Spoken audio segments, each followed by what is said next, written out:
आज होती माझ्या प्रिन्सची 12वी आणि बऱ्याच दिवसातून मी आज स्वतःसाठी सुद्धा वेळ दिला होता, कारण मी आज साडी नेसली होती आणि ही साडी वेअर करण्यामागचं कारण म्हणजे आज पिलूला सुद्धा मी ब्ल्यू कलरचा ड्रेस घातला होता.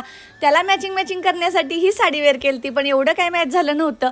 आमचं आवरत होतं तोपर्यंत इकडे सगळ्या जणी जमल्या होत्या. सगळ्यात आधी तर माझी ओटी भरून घेत होत्या, कारण आता हे काय बारसं नव्हतं, नुसते ओटी भरायचं होतं. कारण 12वीला आमच्याकडे ना बाळाला पाळण्यामध्ये घालतात, आमच्याकडे म्हणजे माझ्या सासरी. त्यामुळे बाळासाठीच्या ज्या काही पद्धती आहेत ना मी तिकडच्याच फॉलो करत होते.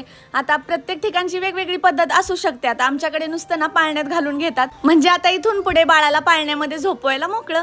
आता हे सगळं चाललं होतं तोपर्यंत ना पिल्लू इतकं शांत झोपलं होतं, अजिबात कोणाला त्रास दिला नाही. आणि हा थोड्या दिवस मी त्याचा फेस दाखवत नाहीये, कारण आता इतक्या लवकर मला त्याला सोशल मीडियावर आणायचं नाहीये. मला माहिती आहे तुम्हाला सुद्धा सगळ्यांना त्याला बघण्याची उत्सुकता लागलेली असणारच आहे, पण लवकरात लवकर मी त्याचा फेस रिव्हील सुद्धा करेल. त्याला पाळण्यामध्ये घातल्यानंतर ना सगळ्या बायका मिळून ना पाळणा म्हणत होत्या, ओवी गात होत्या आणि हे सगळं बघून ना मला तर जास्तच आनंद होत होता. त्यानंतर एक एक करून मम्मीनी सगळ्या बायकांना हळदी कुंकू लावलं. सगळे जणांनी गप्पा गोष्टी झाल्यानंतर प्रत्येक जण आपापल्या घरी गेले आणि मला काय बाळासोबत टाइम स्पेंड करण्याव्यतिरिक्त काहीच काम नसतं, त्यामुळे मी तेच करत होते. Okay, bye bye.